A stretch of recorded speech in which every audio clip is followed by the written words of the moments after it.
یہ جو پورا ٹیمپو بھرا ہوا دکھ رہا ہے آپ کو، اس میں ساری کی ساری دینی کتابیں اور قرآن پاک کی پیٹیاں ہیں. آپ خود ایک بار غور سے دیکھ لیجئے گا.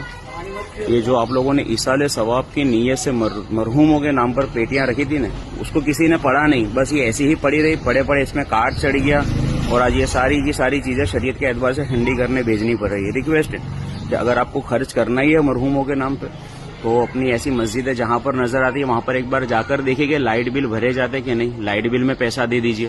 یہاں کے امام صاحب ہیں، مسجد کے مؤذن ہوتے ہر مسجدوں میں، وہاں پر نذرانہ دیجیے. یا تو پھر مدرسوں میں بچوں کو کھانا کھلائیے، یا پھر ضرورت مند کسی غریب کی مدد کریے، سب سے زیادہ ثواب ملے گا.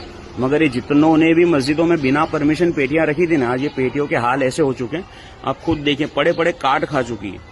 اب اس کو شریعت کے اعتبار سے ٹھنڈا کرنا ہے. دیا تھا ثواب کی نیت سے، نہ ثواب ملا نہ کچھ ملا، اسراف ہوا وہ الگ.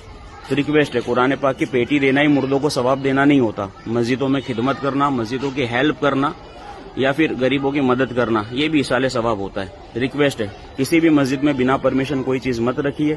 آپ کو جو چیز ثواب لگتی ہے شاید وہی آپ کے لیے کہیں عذاب نہ بن جائے.